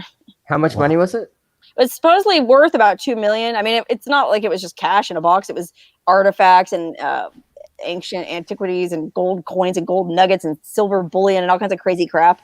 So it depends on what you can get for it all at auction, I guess, but around $2 million. Wow. Yeah. That's pretty crazy. It was just sitting out there in the mountains for 10 years, man. I looked all over for that damn thing. I'm dying to know where it was.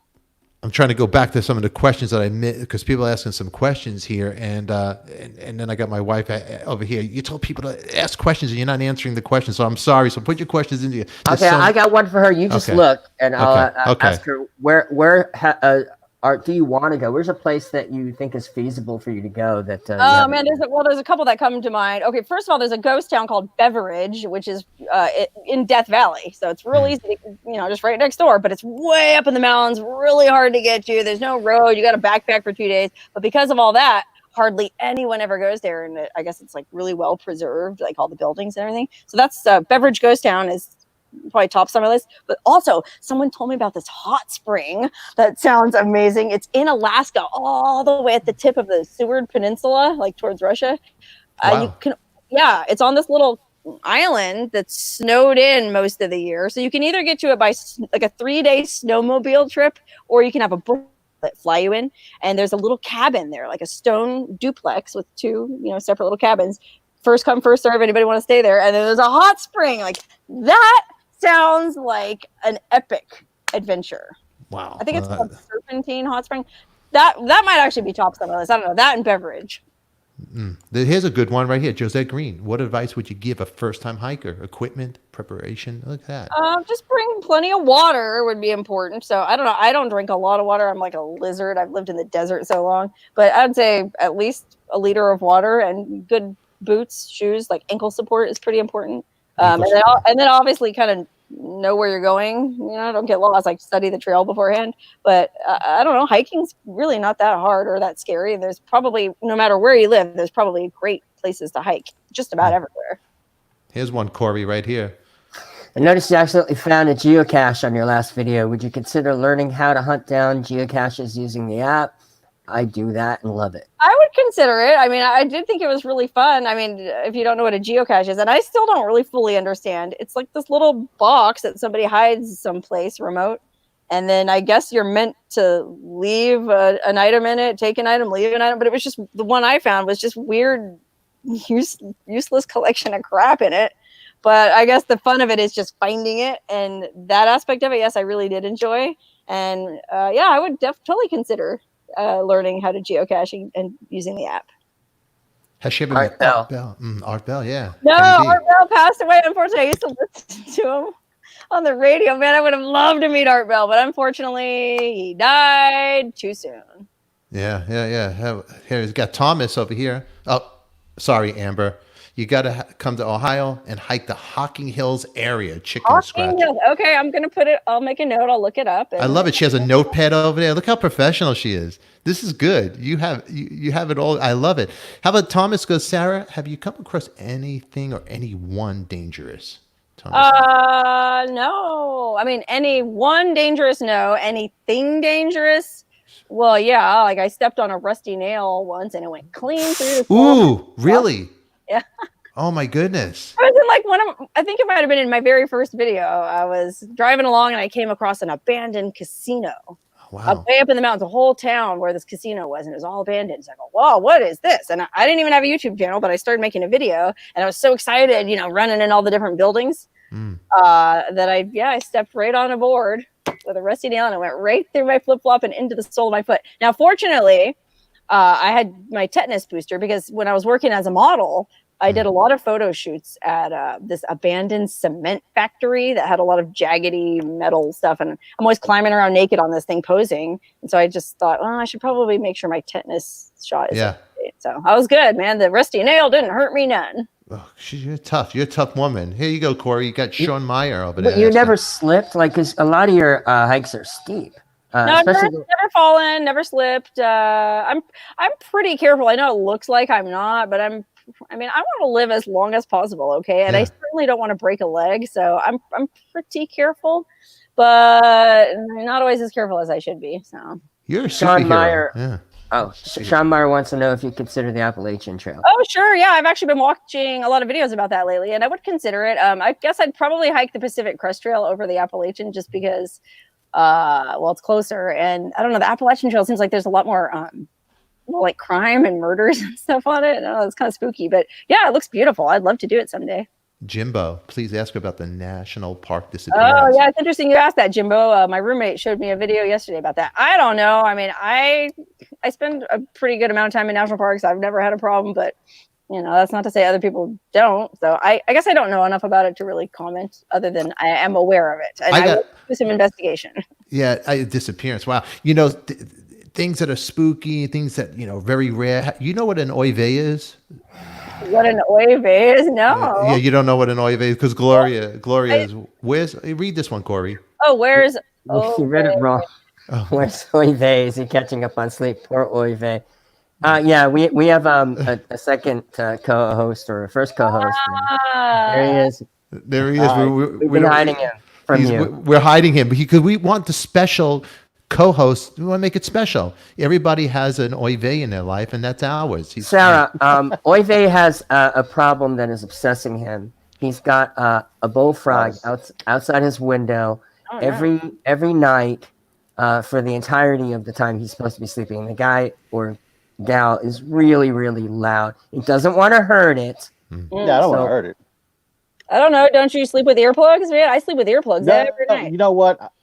They're not comfortable for me, and I don't like them. So. Have you tried? Listen, there's these ones. There's swimmers earplugs that they just mush over the outside of your ear. They don't go in. They're called Max. Like the little orange ones. No, they're made out of this weird kind of putty. You get them at Walmart anywhere. There's Max, like MACK, Max swimmer earplugs, and maybe those would be comfortable. I don't know.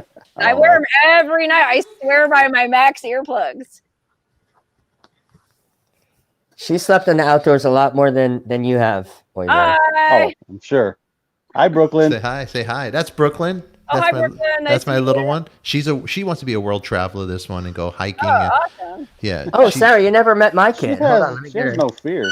Oh, no, I've never met Skylar. Let's see. Come on. Oh, you never met Corey's daughter Skylar, huh? I never Oh, have. she's a cute kid. Oh, Very, I've seen pictures. yeah, it's very cute. They have a little thing on YouTube where they sing, and Corey's like becomes like a stage good. mom. Yeah, He's like a stage mom I told yelling him at. he should start a YouTube channel. Yeah, Brooklyn yeah. has no fear. Now Brooklyn, this one goes hiking. I'm afraid of trails and all that stuff, of edges. I become Larry David. Watch that stuff. Hi, Skylar. Nice to meet you finally. Hi. Hi, Make her, Skylar. make her more brave. Oh, you're not brave. You seem pretty brave to me. She's nervous to do things. She's Oh, nervous. I She's was nervous to be. very nervous and very shy when I was little. In fact, I was really nervous and shy until I was like 23. Like really shy and nervous. And then I don't know, I decided I wasn't having any fun being so shy and nervous. I Yeah. just wanted to have more fun. And so, yeah, I just changed. So I don't know, if you're shy and nervous right now, that's fine. Just enjoy it while it lasts. Maybe you'll change when you're older, when you're ready. Don't stress about it. Yeah, since Most we have the people kids here, there was a question that Amber, could you put that question up about your childhood? Where it was from Tracy, wherever that Oh yeah, was. she wanted to know if I was adventurous. No, like I just said, I was really shy and nervous, not adventurous at all. I was a homebody until I moved to Las Vegas, and well, I'll be honest, I started drinking, and that opened me up a little bit. And now, well, I don't even drink as much now as I used to, but I feel like I genuinely changed my personality, and I'm not an introvert anymore. Now I'm out there. You want to read some of these comments? Skylar, you want to read a comment? I would love to see you explore Maine. I've been around US, Europe, Mexico islands, but not much bears. Beauty of northern Maine. Oh yes, I have seen photos of Maine, and well, it's funny. I was supposed to go to Boston in a few weeks. I had this trip planned, and we were going to take a little side trip up to Maine then, but coronavirus had to cancel the trip. But I definitely plan on going to Maine someday. Yes. Yeah, Maine is a beautiful place. Coronavirus has put a little obstacle, a little detour in everybody's world right now. That's okay. Here's another one from Denise Kennedy. Want to Hi, read that one? Denise. Want to read that, Skylar? Thank you, Sarah, for the video on how to camp in your Toyota. It's a great rig. Well, thank you, Denise. And yeah, that video was a lot of fun to make. I made a video just showing like the way because I spent a lot of time sleeping in my car. And so I just kind of showed my setup and what I do. And a lot of people watched it and found it pretty useful. So I'm glad I made it. Yeah, we got another one from Bill K. You want to read that one, Sky? What's the best piece of gear that you would recommend to hikers? Oh man, well, I have a pair of hiking boots that I really like. They're not for everyone because they're obnoxious looking. They're really colorful, but they're made by a company called Hoka, Hoka. And the name of the boot is, well, it's spelled like the word one, O-N-E, but I just recently found out I was pronouncing it wrong because I called them my Hoka 1-1 boots. Come to find out, it's actually Hoka One One. Anyway, those are the best hiking boots I've ever found. They're super comfortable. They are kind of funky looking. So aside from that, I'd say I really like a Camelback backpack with the hose that you drink out of. It's just easier to stay hydrated that way. Awesome. Yep, it's awesome. Here, William. Oh, William has a good one, huh? There's one, Skylar, if you want to try this one. It isn't commonly known, but there are many ghost towns on the East Coast, especially Pennsylvania. Oh, I bet. I mean, I have for a long time. I've been wanting to go back to the East Coast and just drive around and explore. But the issue is getting there. I'd have to drive all the way to Pennsylvania first because I want to be in my car so I can just drive around. And it's also harder to find places to sleep in your car back east. You know, like out in the West, we have all these public lands. So it's real easy to camp. But back east, it's not quite as easy. But I'd still love to do it. I definitely plan on it once the virus is over. Once it's over. Acid Trip Massacre Band here, Skylar. Your favorite area in New Mexico to climb or hike? Wow, I love the name Acid Trip Massacre. Yikes. Acid Trip Massacre Band. Yeah, man. My favorite area in New Mexico. Oh my God, New Mexico is so amazing. But when I was looking for the Fen treasure, I actually spent a bunch of time right up on the border of New Mexico and Colorado, kind of in the center of the state, I guess, in the area around Osier, the city Osier, like where that old railroad goes. That was friggin' amazingly beautiful. It was maybe the most beautiful country I've ever seen. So that would be my answer to that one. That's a great one. Well, Skylar, look at this one right here. Super Friday episode Adika. Pleased to meet you, Wonderhussy. I'll be subscribing as soon as the show is over. Oh, thank you. Glad you're enjoying it. No, definitely. Hey, Skylar, Wonderhussy. This is Halloween. You're gonna do a Wonderhussy costume, right? Red cape, red cape, right? Red cape. Look at her. She's a superhero. Look at her. Show. Look at that, Skylar, huh? Right? Isn't she cool? She's really cool. Right now, I could do a lot worse than turning out like you, Sarah Jane. you know. Look at that. Oh, thank you. That means a lot. It does, actually. I mean, I get my share of negative comments, and so I appreciate that. Some of the things that I used to do, people would say, "Oh, you're so brave," and then I'd be like, "No, I'm not the brave one. Sarah Jane is the brave one." Well, we could sit here and kiss each other's butt all morning long, but No, who wants to watch that? Sarah definitely won the bravery. Trust me.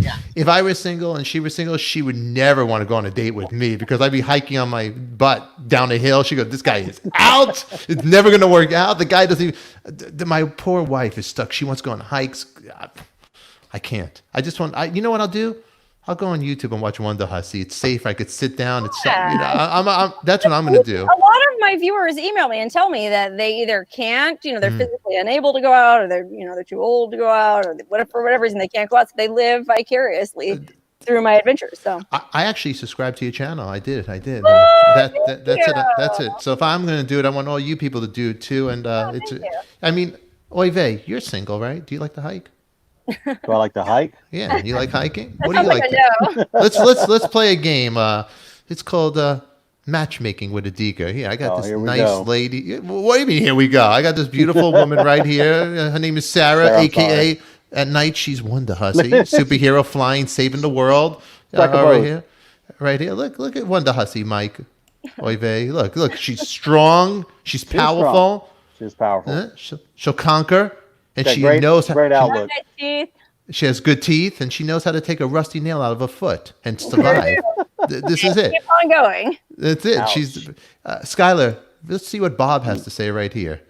Have you ever met Cheryl Strayed, who hiked the Pacific Crest Trail? Reese. Witherspoon made a movie Wild from the hike. Yeah, I read the book and I've seen the movie, but I've never met her. She seems like she'd be a pretty interesting person. I did really enjoy her book. The movie was good too, but I don't know. I usually like the book better. So yeah, I'd love to meet her someday, but I haven't yet. That's it. And then we got is it Tio? Tio de Flugo? I pronounced Tio everything del wrong. Fuego wants to know where warm waters are. It's from the Fen treasure I was talking about, how he had that poem. So the poem had 9 clues that would lead you to the treasure, right? And so the first line of the poem was, "Begin it where warm waters halt." So of course there's like endless parsing of that line. Like, well, what did he mean by that? Warm waters? Was it a hot spring? Huh. Well, my interpretation of it was, this is like in the weeds. Sorry for anybody who's not interested in this Fen treasure hunt. The New Mexico Department of Fish and Game had a very specific language they used in their fishing regulations. So any waters where trout were called warm waters. And so my interpretation was warm waters halt at the border of New Mexico. where Colorado starts. So that's why I was looking in that area around the border of New Mexico and Colorado. And I'll be darned if that treasure wasn't found in that area. I'm waiting for confirmation of my theory. Oh wow. I had William. Talk about your childhood, your parents who were hippies and living in Germany. Ooh. Well, my parents were hippies, but then my dad had kind of a meltdown and joined the army randomly, which isn't like a typical hippie type thing to do, but he did. And so we ended up like moving to Germany, and I grew up kind of on an army base there, which I'm glad that it happened because it gave me an exposure to this whole other culture. I didn't live on the army base. We lived in a German neighborhood, and I ended up going to German school for a year. So I don't know. I feel like it informed my worldview. You know, it made me less like insular. Like if I had just been born in the U.S. and never left the U.S., like I wouldn't know anything else. So I'm glad that it all happened. Yeah. I think we had a great. I think you know what, Sarah. I gotta cool. thank you for being here with us today. And You're welcome. God, Sorry if I didn't get to answer your question. Anybody, if you have a question, just email me. I'll answer it. Well, you had any more questions before you want to take? Should we do 3 more questions before we run out of here? Is this so we know we have any angry people? It's your show. Well, no, you're my guest. If you want, I'll stay on for 20 hours. Trust me. It's like The Godfather 1 and 2, and then we'll get to 3. You go, Stefan, I'm done. You're black people. That's all. Stop, Corey. Stop. Ouch. That was so obnoxious, Corey. And this, I'm going to be kind. And this is why Skylar's going to be taking your job. That was so loud. Stop. Don't eat the mic. Speak into the mic. Don't eat the mic. Don't eat the mic. Skylar, can you teach the guy something? Skylar, can you? The comments are going so quick. Okay, so really quick. Any questions here before we go? We'll take 3 more questions. Amber. Well, Tracy just asked if I ever considered going to a school and talking to young girls to inspire them. Wow, what a flattering thing to say. I doubt any school in the USA would have somebody named Wonderhussy come talk to their young women. But hey, you never know, man. Things are progressing at a weird pace, so it might happen. It might happen. Never know. You never know what's. How about you, Oive? You have a question for Wonderhussy? No, you know, I honestly think she's very interesting. I'm gonna go check out a lot of her stuff now. Oh, cool. Thanks, man. Yeah. It's not for everyone, but you know, it is for some. Well, do you want a phone number, Oive? Do you want to talk to her like at night? You can call me anytime. 1-800-WONDER-HUSSY. $8.99 a minute. Give her the app. $8.99 a minute. Oh, that's weird. I charge 12. Oh, okay. An action figure, yeah. There's a company that made me an action figure. Her action figure would be incredible. Wonderhussy's action. Oh, look, Wishy-Washy wants to know where my alien wig is. I don't have the wig handy, but I do have. Oh, you have an alien wig. Oh, let's see. An alien wig. This is great. I do have a space helmet handy. Oh, Corey's got. Do you really?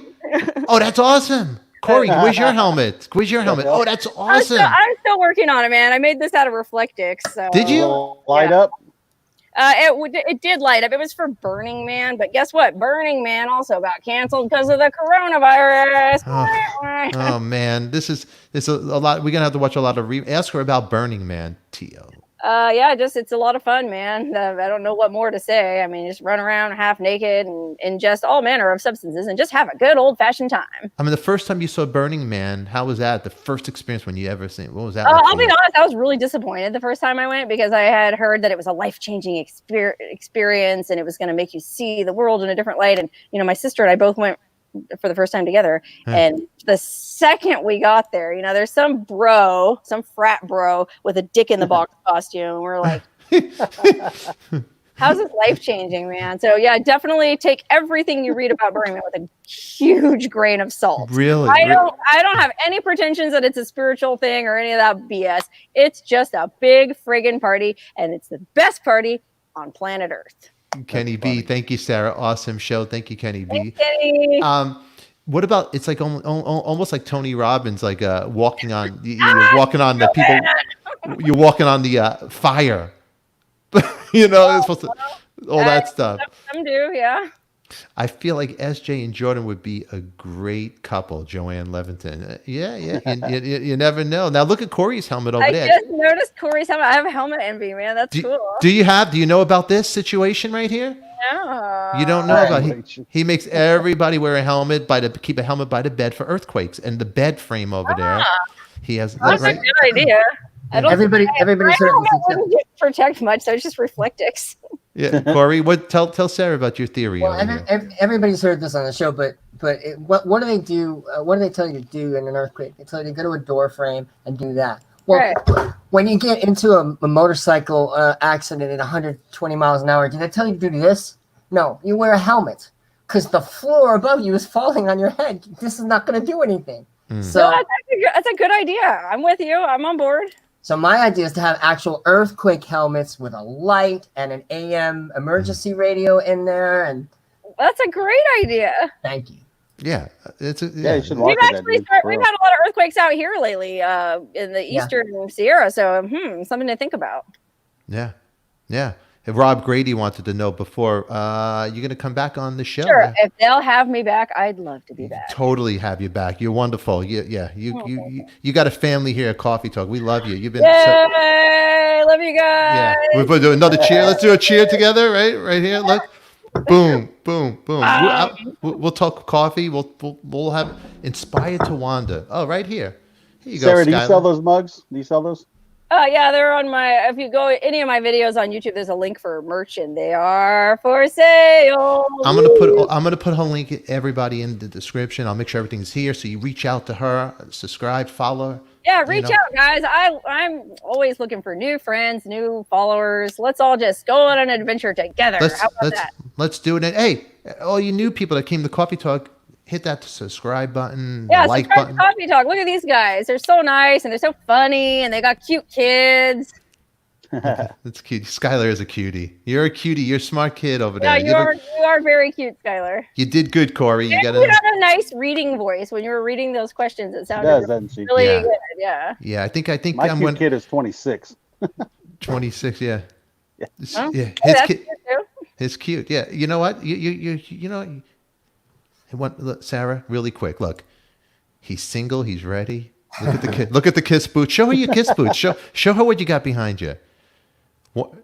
Ta-da. Oh wow, those are cool. Sarah, you could go hiking in those. What do you Oh think? yeah, easy. Or you could wear the Ace Frehley ones over there. Oh my Do those. goodness. I have a pair, a very similar pair to those Ace Frehley ones. Do you really? Yeah, I have some kiss boots myself. Are Wait they a comfortable?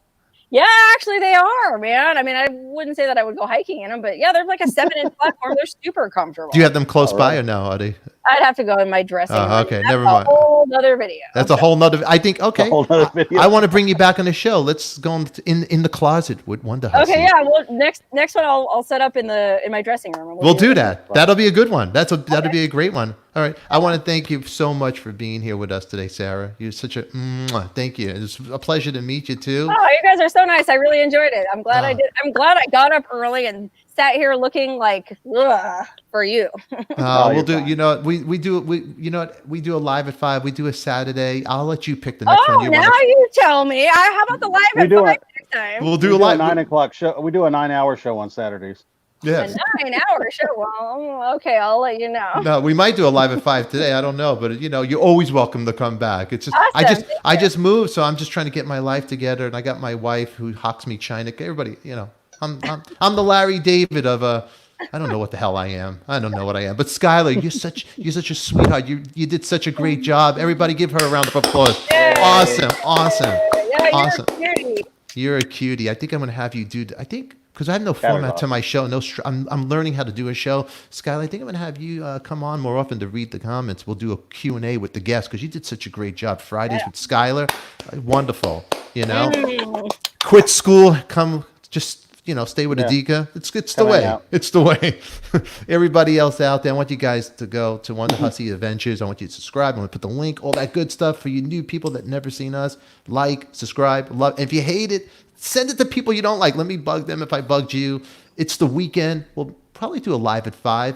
Maybe Wonderhussy, if you're around, if we do it, we'll let you know if you want to come in. No, there's no, if you got something else you're gonna do, put it on hold. Hang with Adika. Oy vey. I love you. For you single ladies out there, he's Oy vey, crazy Kiss fan. Hey. Meet him in the ladies' room, everybody. He knows, where. On that note, hang out 1 second. Sarah, look how professional we are. Corey Leviton, you did a wonderful job, and you brought 2 great guests this week. I love you, Corey. I did. appreciate So it. Hey, Corey. What's that? So my job is safe for next week. You're safe. You're safe. Here we go. Back to the closet with Adika. Bill K, we love you. Everybody else with your comments, we love you all. Great show as always, Stefan. Thank you very much. Thank you very much. We got Wonderhussy in the house. Please check her out. On that note, it's the weekend. Get wild. Get crazy. Yeah. And remember, be good to your folks. They've been good to you.